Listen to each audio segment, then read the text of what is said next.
त्यांना अमर पाटलाला आमदारकीचं तिकीट सोडा, त्यांना जिल्हा परिषदला पंचायत समितीला जर कुठं तिकीट दिलं त्या गद्दाराने तर त्यांच्या विरोधात आमचा एक फटका शिवसैनिक उभा करून धावतो आणि ती शिवसैनिक अमर पाटलाला मातीत गाडल्याशिवाय राहणार नाही।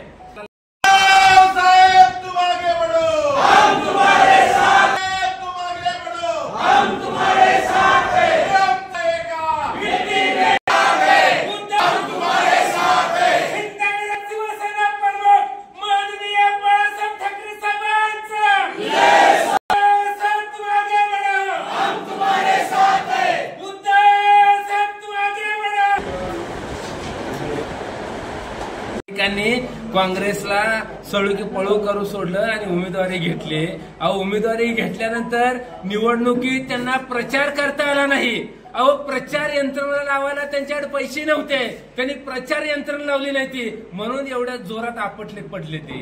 आणि कसले मातंबर मत आहे, कुणाला मातंबर मत आहे? आमचा एक शिवसैनिक त्यांना भारी आहे, आमचा शाखा प्रमुख त्यांना भारी आहे। मातंबर काय असतोय? येऊ द्या घोडान मैदान जवळ आहे। आता त्यांना अमर पाटलाला आमदारकीचं तिकीट सोडा, त्यांना जिल्हा परिषदला पंचायत समितीला जर कुठं तिकीट दिलं त्या गद्दाराने तर त्यांच्या विरोधात आमचा एक फटका शिवसैनिक उभा करून धावतो आणि ती शिवसैनिक अमर पाटलाला मातीत गाडल्याशिवाय राहणार नाही। एक माजी मंत्री, माजी आमदार त्या ठिकाणी गेलेले आहेत, माजी आमदाराचे सुपुत्र गेलेले आहेत। कुठे गेलेले ते? शिंदे सेनेमध्ये गेलेले आहेत। शिंदे सेनेमध्ये गेलेले आहेत। कशा पद्धतीने म्हणावं शिंदे सेना काय बघायचं नाही त्यांच्याकडे, बघायला काय नाहीच त्यांच्याकडे, काय बघू? जी गेले ते त्यांच्याकडे बघायसारखं काही नाहीच। त्यांचं भविष्य तिथं ज्या दिवशी त्यांनी जायचा निर्णय घेतला गेले त्या दिवशी त्यांचं भविष्य संपलंय। मुळामध्ये गद्दार एकनाथ शिंदेचंच भविष्य शिल्लक राहिलं नाही। मुळात भाजपनं एकनाथ शिंदेची मुळ्या सगळ्या तोडायला चालू केले। त्या एकनाथ शिंदेची गद्दार सेना आता राहते का नाही बघा, त्यांचा 12 बिस्ता गुंडाळायची वेळ आलेली आहे। आता शिंदे साहेब तुम्ही आता तिकडे पालखी वाहायला जा गुजरातला, तुमचं नीटनेटकं नाही आणि आमच्यातली घेऊन काय करणार आहे? आणि आमच्यामधली मुळात आमची एकनिष्ठ ही नव्हती, एकनिष्ठ शिवसैनिक कुठं जात नाही ते। पण ते जे एकनिष्ठ नव्हते त्यांच्यासाठी गळा फाटोस तर तुम्ही विधानसभेला प्रचार केला, आम्हाला त्यावेळेस कळलं नाही तुम्हाला? आम्हाला वाटलं की ही असेल बऱ्यातलं जरा, पण आम्हाला नंतर कळलं की हे चालता चालता गळा कापला। पण शिवसैनिकाला काय फरक पडत नाही, असे किती आले आणि किती गेले। अरे शिवसेना आमचे फळ देणारे झाड आहे, अशी जर त्या ह्याला 5 वर्षाला अजून निर्माण करते ते। त्याच्यामुळे शेतकऱ्यानं कामगारानं शेत सोडलं म्हणून काय झालं, मालकाला करणं भाग आहे ना। आम्ही खंबीर आहे, अशी किती येतील आणि किती जातील। आता या शिवसैनिकांना काय आव्हान कराल?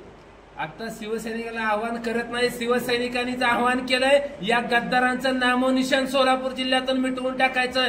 आणि आज तुमच्या माध्यमातून सांगतोय शिवसेना उद्धव बाळासाहेब ठाकरे साहेबांसोबतच शिवसेना आहे। ती जरा मगाचं तुम्हाला तुमच्या माध्यमातून सांगतोय, गद्दार सेनेला तुम्ही ज्यांना तुमच्या पक्षात घेतले ना, एकनाथराव शिंदे, तुम्ही ज्या गद्दारांना तुमच्या पक्षात घेतले त्यांची अवकात तुम्हाला सांगतो। ज्या अमर पाटलाला तुम्ही घेतले ना, त्या अमर पाटला बरोबर फक्त 3 लोक आली ती, 1, 2 आणि 3 आणि स्वतः एक अमर पाटील 4।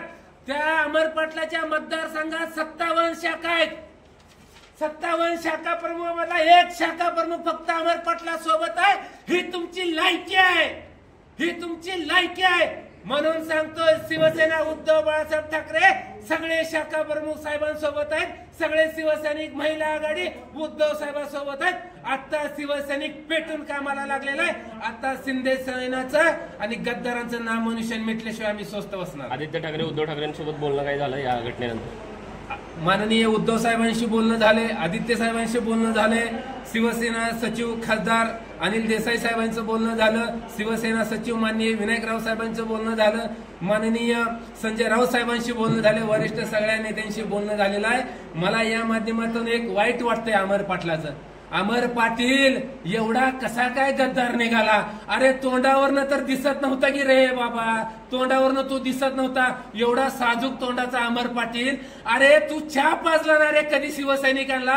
अमर पाटील तुला जिल्हा परिषदेला तिकीट द्यायची बोंबाबोंब होती, आम्ही राजा तुला आमदारकीचं तिकीट दिलं. अरे त्या परिणिती शिंदेचं आमचं काय वाकडं नसताना अरे त्या काँग्रेस बरोबर परिणिताई शिंदे बरोबर एवढं आम्ही टोकाची भूमिका घेतली, अरे त्यांच्या बरोबर एवढं वाईटपणा घेतलं आणि तुला ताकद देण्याचं काम केलं. तुझ्यासाठी आम्ही नाही नाही त्याला अंगावर घेतलं, शिव्या देण्याचं काम केलं आणि तू अशी परतफेड केली काय? पण लक्षात ठेवायचं आहे, ही कडवट शिवसैनिक आहे ते कुणाच्या पण नादाला लागायचं, शिवसैनिकांच्या नाही.